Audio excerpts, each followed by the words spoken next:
3 years ago, I signed the papers on what I thought would be my dream home. The HOA fee was $150 a month, seemed reasonable, maybe even cheap for Southern California. Last week, I got a letter in my mailbox that made my stomach drop and my hands actually shake. The new HOA fee, $312 a month. My HOA fee has more than doubled in just 3 years, but here's what's going to absolutely blow your mind. I predicted this exact amount, down to the very last dollar 2 years ago, and I have the spreadsheet, the emails, the meeting notes, and the timeline to prove every single word I'm about to tell you. Stay with me for the next 30 minutes because I'm about to take you on a journey that will change how you think about HOA fees forever. I'm going to show you exactly how I saw this financial disaster coming from miles away, why 90% of homeowners get completely blindsided by massive fee increases, and most importantly, how you can predict your own HOA's future fees before they destroy your monthly budget and force you into impossible financial decisions. But before we dive into the spreadsheets and the numbers and the dramatic HOA board meetings, let me paint you a picture of where this all began. It was March 2022, and I was 28 years old. I'd been saving every penny for 4 years, living in a tiny studio apartment, eating ramen noodles, skipping vacations, turning down dinner invitations, all so I could scrape together enough money for a down payment on my first home. After years of watching my friends buy houses while I stayed stuck in rental purgatory, I was finally ready to join the homeownership club. I remember the day so clearly because it felt like the most important day of my adult life up to that point. My realtor, Sandra, picked me up in her white BMW, and we drove to this beautiful condo complex in Riverside, California. Riverside isn't exactly Beverly Hills, but for a young professional like me, it felt like stepping into a different world. The complex was called Sunset Gardens, which sounds cheesy now, but at the time it felt sophisticated and adult. As we pulled into the parking lot, I was immediately impressed. Perfectly manicured landscaping with those California palm trees that make everything look like a postcard. A sparkling blue pool with modern deck furniture arranged around it. Clean, contemporary architecture with those big windows that let in tons of natural light. The whole place just screamed, successful young professional lives here, which was exactly the image I was trying to cultivate for myself. Sandra was in full sales mode as we walked toward the unit. "And here's the best part," she said, practically bouncing with excitement. "The HOA fee is only $150 a month. Can you believe that? In this market, in this location, with these amenities, you won't find anything even close to this price anywhere else in the area." I remember nodding along, thinking she was absolutely right. I'd been looking at condos for months, and most of them had HOA fees in the $200 to $300 range. $150 seemed like winning the lottery. But here's the thing about my personality. I'm naturally skeptical. Maybe it comes from working in data analysis, where you learn that if something seems too good to be true, there's usually a reason. Or maybe it's just because I grew up in a family where my dad always said, "There's no such thing as a free lunch." Whatever the reason, as we walked around the property, I found myself looking for problems instead of just admiring the amenities. The first thing I noticed was the pool deck. From a distance, it looked great. Clean, modern, well-maintained. But as we got closer, I started seeing these hairline cracks running through the concrete. Not huge, gaping cracks that would be obvious red flags, but dozens of tiny fractures spreading out like spider webs. I knelt down and ran my finger along one of them. It was deeper than it looked from standing height. "When was this pool deck last resurfaced?" I asked Sandra. She paused for just a moment.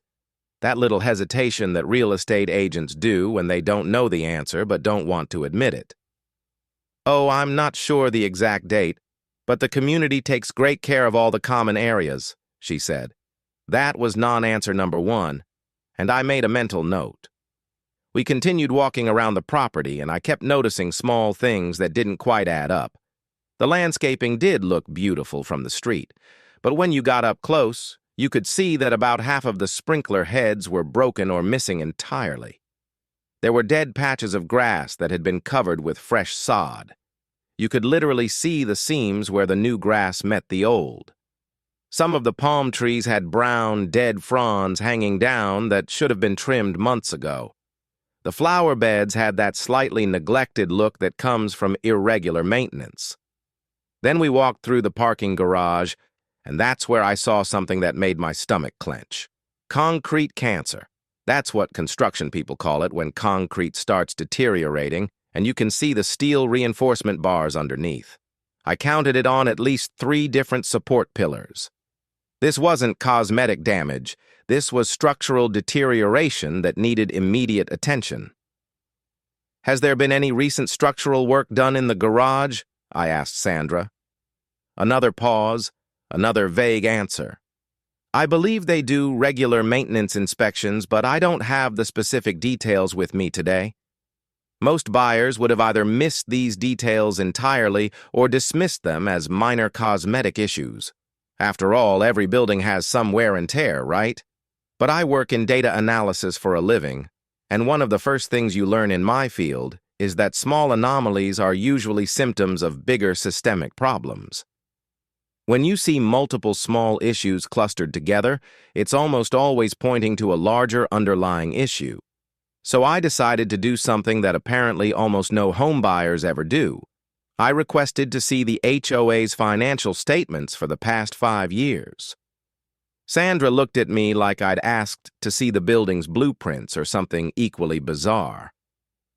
"Oh, well, I can try to get those for you, but it might take a few days," she said. "Most buyers don't really need to see all that detailed financial stuff. The HOA is in good standing, and that's really all you need to know." But I insisted. I told her that I wanted to review the financial health of the community before making what would be the largest purchase of my life. She said she'd reach out to the HOA management company and get back to me. That was on a Tuesday. Wednesday came and went. No financial statements. Thursday, I called Sandra. "Oh, the management company said they're having some technical difficulties with their computer system, but they'll have everything ready by Friday."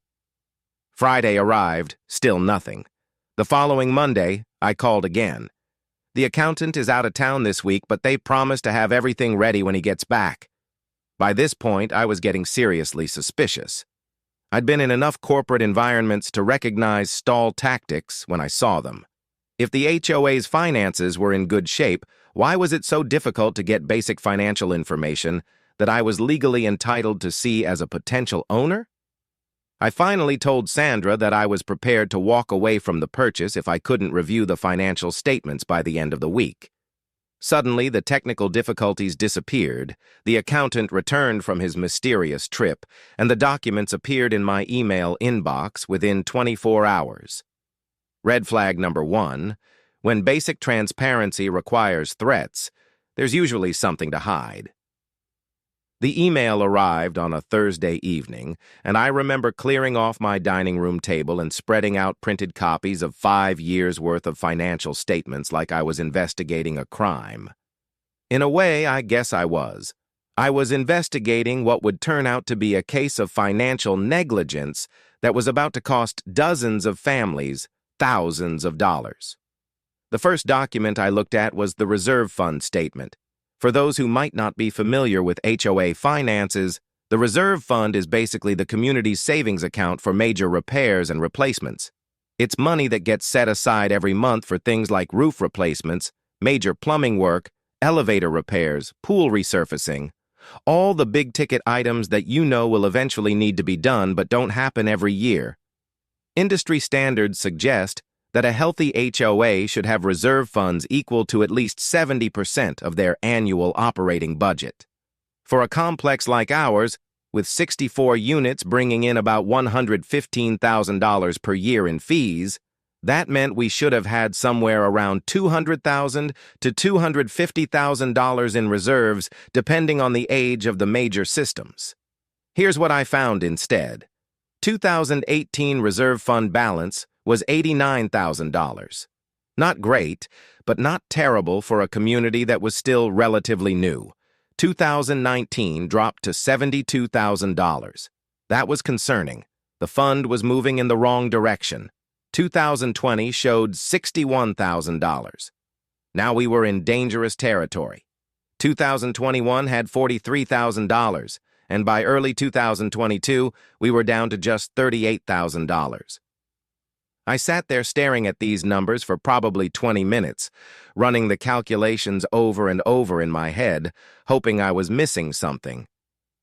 But there was no mistake. The reserve fund wasn't just low, it was catastrophically inadequate. We had less than 20% of what we needed, and the trend was getting worse every year. But that was just the beginning of what I discovered that night. I started digging into the maintenance and repair expenses, and that's when the full scope of the problem became clear. The community had been built in 2005, which meant that by 2022, most of the major systems were approaching the end of their useful lives. The roof had been installed in 2007 with a 20 to 25-year warranty.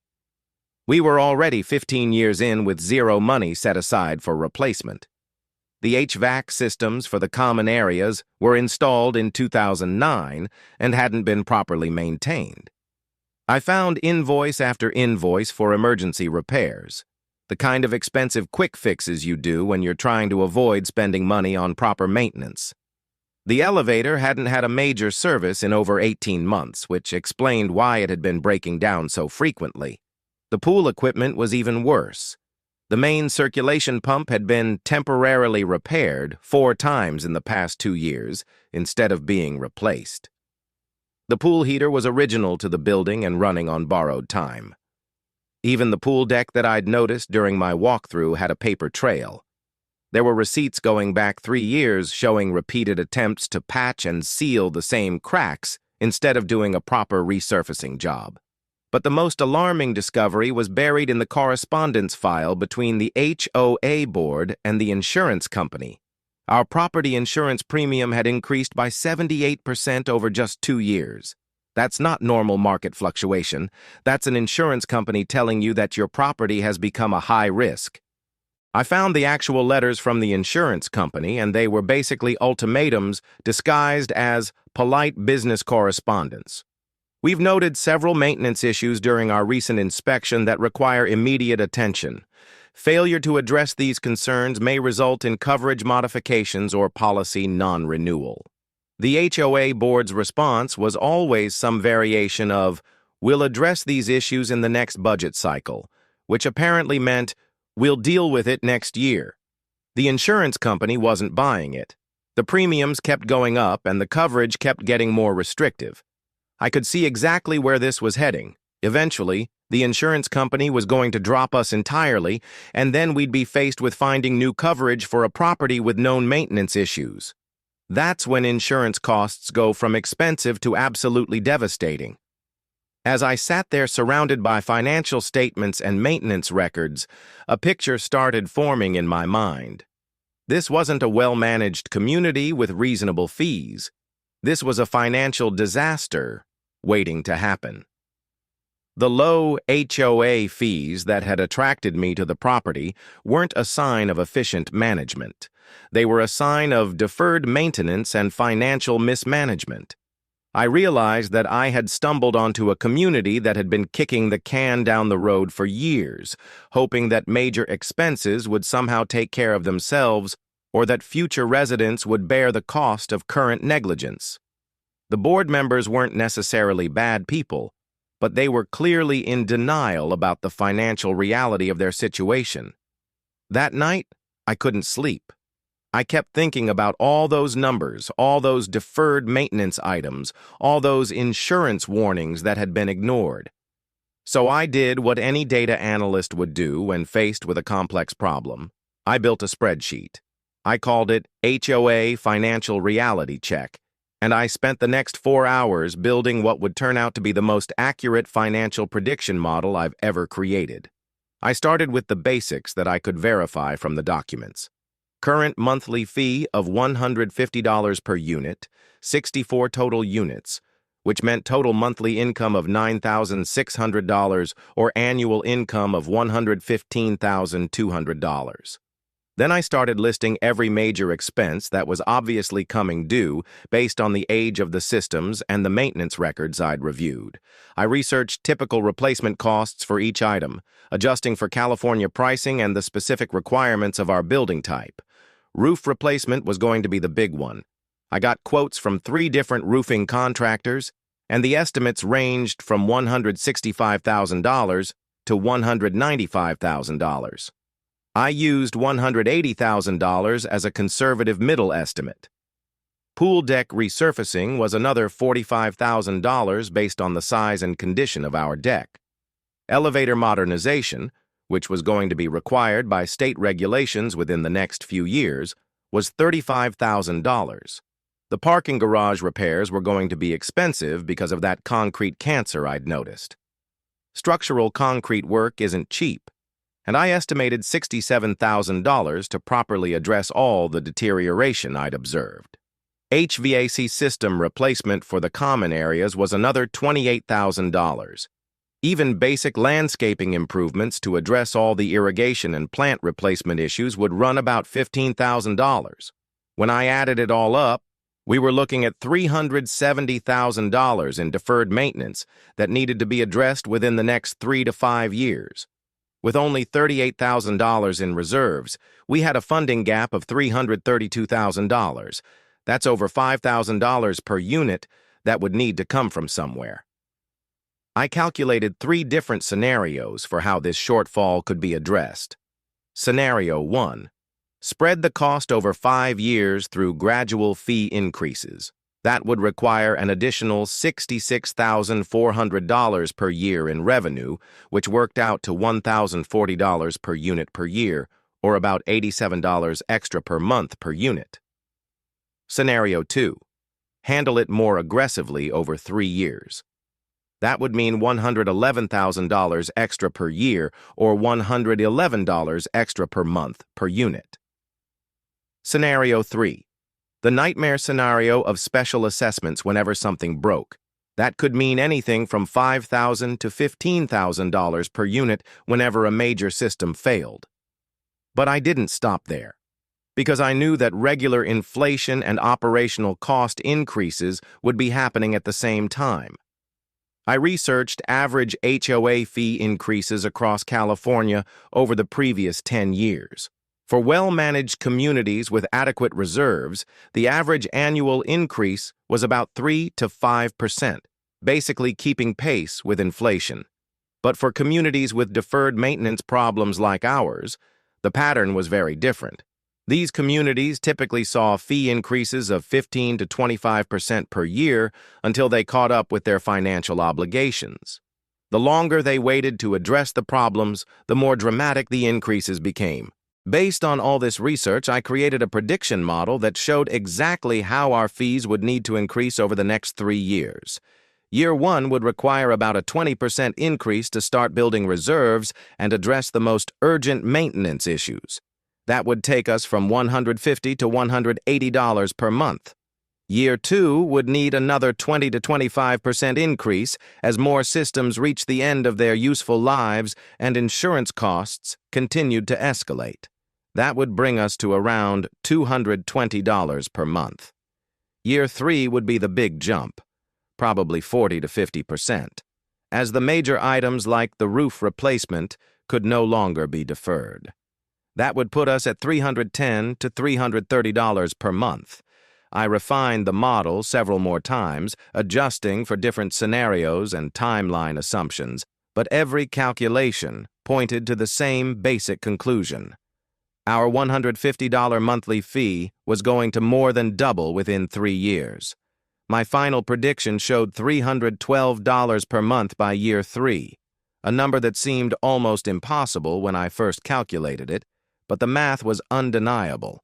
I saved that spreadsheet as HOA_prediction model_2022.xlsx and printed out several copies. When I showed it to my wife the next morning, the look on her face was something between disbelief and horror. "Are you sure about this?" she asked. "Maybe you're being too pessimistic." I walked her through every assumption, every calculation, every piece of evidence that led to my conclusions. By the end of our conversation, she was as convinced as I was that we were about to buy into a financial disaster. But here's the thing. I still wanted to buy the condo. I know that sounds crazy, but I felt like I had an advantage that other residents didn't have. I knew what was coming, I could plan for it, and maybe I could even help the community address the problems more efficiently than they would on their own. 2 months after moving in, I attended my first HOA annual meeting. I had high hopes that this would be an opportunity to share my research and help the community understand the financial challenges we were facing. The meeting was held in the community room next to the pool, and I showed up with printed copies of my analysis, ready to contribute to what I assumed would be a thoughtful discussion about our financial future. There were exactly 8 people in attendance out of 64 possible units. 8. That was my first hint that community engagement wasn't exactly a priority around here. The meeting had the energy of a funeral. Everyone looked either bored or mildly annoyed to be there. Most people were checking their phones or looking at their watches. The board president, Margaret, was a woman in her 60s who had been managing the community finances for 12 years. She went through the financial report at lightning speed, clearly hoping to get through the formalities as quickly as possible. "Reserve fund remains stable," she announced. "Maintenance costs are well under control. No major expenses are anticipated for the coming year. Any questions?" I raised my hand.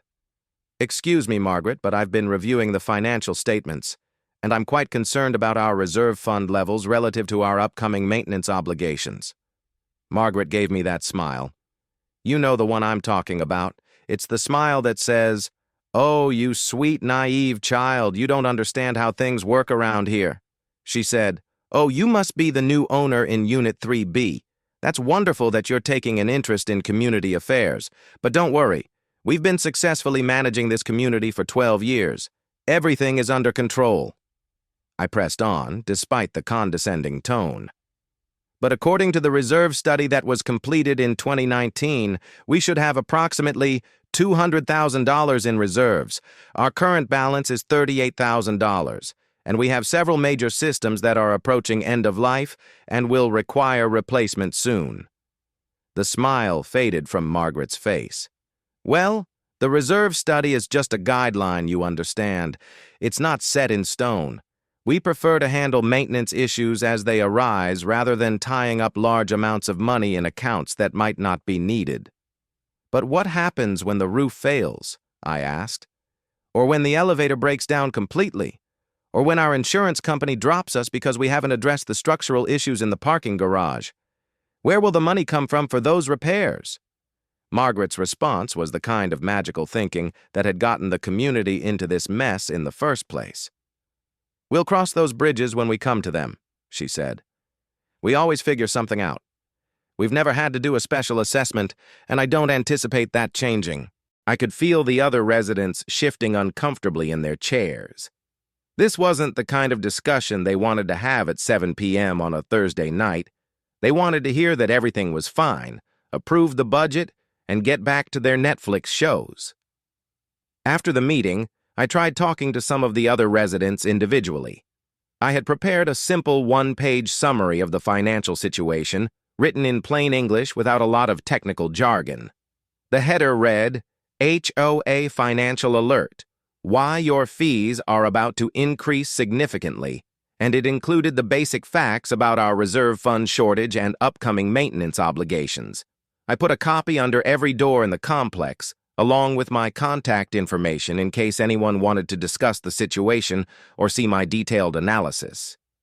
The response was mixed, to put it politely. About half the residents ignored it completely. A few people thanked me for the information and said they appreciated someone taking the time to research the issues, but I also got some pushback that surprised me with its intensity. My neighbor Bob from Unit 2A actually knocked on my door the day after I distributed the flyers. He was clearly agitated. "What's this about?" he demanded, waving my flyer in the air. "Are you trying to stir up trouble?" "I've lived here for 8 years, and my fees have only gone up $20 total. This fear-mongering isn't helping anyone. I invited Bob inside and showed him my complete spreadsheet analysis. I walked him through the reserve fund calculations, the maintenance timeline, the insurance cost escalation, everything that led to my predictions. He looked at it for maybe 30 seconds before dismissing it entirely. "Look," he said, "you can make numbers say whatever you want them to say. I've seen this kind of analysis paralysis before. You're new here, so you don't understand how things work. Margaret and the board know what they're doing. This kind of negative thinking just brings down property values and makes everyone worried for no reason." That conversation was frustrating, but it was also educational. I realized that most residents had a psychological investment in believing that everything was fine. They didn't want to hear about potential problems because acknowledging those problems would mean acknowledging that they might have made a poor financial decision when they bought their units. Over the following months, I tried several different approaches to raise awareness about our financial situation. I volunteered to join the board. They said they weren't looking for new members at that time. I offered to create a detailed presentation about our maintenance needs. They said the annual meeting was the appropriate forum for such discussions. I suggested bringing in an independent financial consultant to review our reserves. They said it wasn't in the budget. Every attempt to address the situation proactively was met with polite resistance and bureaucratic deflection. It became clear that the board was committed to their strategy of hoping the problems would resolve themselves or become someone else's responsibility. So I focused on what I could control. I started setting aside an extra $200 per month in a separate savings account that I labeled HOA Emergency Fund. I figured that when the fee increases and special assessments started hitting, I'd be ready for them while my neighbors scrambled to adjust their budgets. January 2023 arrived exactly 1 year after I had moved in, and with it came the letter I had been expecting. "Dear residents," it began, "due to increased operational costs and necessary improvements to community infrastructure, monthly HOA fees will increase to $180 effective March 1st. A 20% increase, exactly what my model had predicted for year 1. I posted on our community Facebook group. Yes, we had one of those, though it was mostly used for complaints about parking and lost pets. My post said, "As predicted in my financial analysis last year, we're seeing the first of what will likely be several significant fee increases. This 20% jump is just the beginning of addressing our deferred maintenance issues." The comments section exploded. "Drama queen," wrote one resident. "20% isn't that bad. It's only $30 more per month," said another. "Stop being so negative all the time," complained a third. But buried among the criticism were a few private messages from residents who were starting to take my predictions seriously. "You were right about this increase," one message said. "What should we expect next?" I responded to everyone who reached out privately with copies of my updated projections. The year 1 increase had confirmed that my basic assumptions were correct, which meant that years 2 and 3 were likely to unfold exactly as I had predicted. Throughout 2023, I watched the maintenance situation deteriorate exactly as expected. The pool pump finally gave up completely and had to be replaced, an emergency expense that came out of our already inadequate reserves. The elevator broke down twice, requiring expensive repair calls that could have been avoided with proper preventive maintenance. Several residents complained about air conditioning problems in the common areas, but the board decided to wait and see rather than address the aging HVAC system. December 2023 brought the second increase letter, and this one caused much more of a stir than the first. Monthly fees will increase to $220 effective February 1st, 2024. That was a 22% jump from $180 to $220, putting us at a 47% increase over 2 years.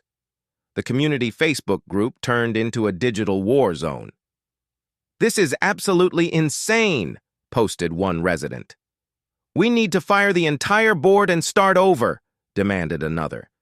"Where is all our money going?" asked a third. The most popular post was a call to organize a special meeting to vote out the current board members. This time, when I posted my original 2022 spreadsheet with a note saying, Year 2 increase exactly as predicted, one more major increase coming to address roof replacement and other critical maintenance, the response was completely different. Instead of dismissing my analysis, residents were asking for copies of my projection model. They wanted to understand exactly what was driving these increases and what to expect going forward. Bob from 2A, who had accused me of fear-mongering 18 months earlier, actually sent me a private message apologizing for his earlier reaction. "I hate to admit this," he wrote, "but you've been right about everything so far. Would you consider running for the board? We clearly need someone who actually understands the finances." I started getting phone calls and visits from neighbors who wanted help understanding the HOA's financial situation. I created a simplified version of my analysis that focused on the key points without getting lost in technical details. The basic message was simple. Years of deferred maintenance had created a funding crisis that could only be resolved through significant fee increases or large special assessments. By mid-2024, it was becoming obvious to everyone that major maintenance work could no longer be deferred. The pool deck cracks had gotten bad enough that the city inspector flagged them as a safety hazard during a routine inspection. The roof started leaking in 3 different units during the winter rains. The insurance company delivered an ultimatum: address the structural issues in the parking garage by the end of the year or lose coverage entirely. The board finally hired a construction consultant to assess all of our deferred maintenance needs. His report confirmed everything I had calculated 2 years earlier, almost down to the dollar amounts. Roof replacement, $185,000. Pool deck resurfacing, $48,000. Parking garage structural repairs, $71,000. The total came to $384,000, remarkably close to my original estimate of $370,000. January 2025 brought the letter that I had been dreading but expecting for 3 years. Due to critical safety improvements required by city inspection and our insurance carrier, monthly HOA fees will increase to $312 effective April 1st, a 42% increase from $220 to $312. The justification was exactly what I had predicted. Emergency roof repairs and pool deck resurfacing cannot be deferred any longer. These improvements are necessary to maintain the safety and insurability of our community. My prediction from 2022 had been $312 per month by year 3. The actual fee, $312 per month. I had predicted the exact amount, down to the dollar, 2.5 years in advance. This experience taught me several lessons that I think every HOA homeowner needs to understand. First, HOA fee increases are never sudden or unexpected. They're always the predictable result of years of deferred maintenance and inadequate financial planning. The warning signs are always there if you know how to recognize them and interpret them correctly. Second, most HOA boards aren't malicious or corrupt. They're just scared and in denial. They know that raising fees will make them unpopular with residents, so they put off difficult decisions as long as possible. They hope that problems will resolve themselves or that someone else will have to deal with the consequences. Third, community residents are often complicit in this financial mismanagement because they don't want to hear bad news about their investment. They prefer to believe that low fees are a sign of efficient management rather than a red flag indicating deferred maintenance. Fourth, knowledge really is power in these situations. The residents who took my early warnings seriously had time to adjust their budgets, build up savings, or even sell their units before the fee increases hit. The residents who ignored the warning signs are now struggling with fee increases that represent thousands of dollars per year in additional housing costs. Let me share the exact system I developed so you can apply it to your own HOA situation. Step 1. Obtain your HOA's financial statements for at least the past 5 years. You have a legal right to this information as an owner, and any resistance to providing it should be considered a red flag. Step 2. Calculate your reserve fund as a percentage of annual operating income. Industry standards suggest it should be at least 70% of annual income. If it's significantly below that level, especially if the trend is declining, you have a problem. Step 3. Identify major building systems and their expected replacement schedules. Roofs, HVAC systems, elevators, pool equipment, paving, everything has a predictable lifespan. Create a timeline showing when each system will need replacement or major maintenance. Step 4. Research realistic replacement costs for each system in your local market. Don't rely on decades-old estimates from reserve studies. Get current pricing information from actual contractors and suppliers. Step 5. Calculate the funding gap between what you have in reserves and what you'll need for upcoming maintenance obligations. This gap will need to be filled through fee increases, special assessments, or some combination of both. Step 6. Model different scenarios for addressing the funding gap. What would fee increases look like if spread over 3 years versus 5 years?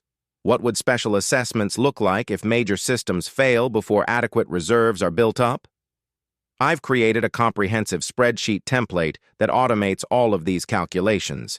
It includes industry-standard replacement schedules for common building systems, inflation adjustments for cost estimates, and scenario modeling for different funding strategies. The link to download this template is in the video description, and it's completely free. Here's the bottom line. I don't regret buying this condo, even though I knew what I was getting into financially. Having accurate information allowed me to make an informed decision and plan accordingly. I was prepared for the fee increases while my neighbors were blindsided by them. Some of my neighbors have had to sell their units because they couldn't afford the higher fees. Others have taken out personal loans or home equity lines of credit to cover the increases. A few residents are facing foreclosure because they simply can't keep up with the new payment levels. But all of this financial stress could have been avoided with proper planning and realistic expectations. The morale of this story is simple. Your HOA fees will increase. That's not a prediction. It's a mathematical certainty. The only questions are when, by how much, and whether you'll be prepared for it. Use the tools and techniques I've shared today to predict your own increases before they blindside you and destroy your housing budget. If this video has been helpful, please share it with anyone you know who owns property in an HOA community. Subscribe to my channel for more content about HOA finances, homeownership costs, and real estate financial planning. And please let me know in the comments what your current HOA fee is and how long you've lived in your community. I'd be happy to help you calculate where your fees are likely headed based on your specific situation. Remember, knowledge is power, especially when it comes to your housing costs. Don't let HOA fee increases surprise you and force you into impossible financial decisions. Take control of your financial future by understanding exactly what you're likely to face and planning for it accordingly. Your future self will thank you for the preparation you do today.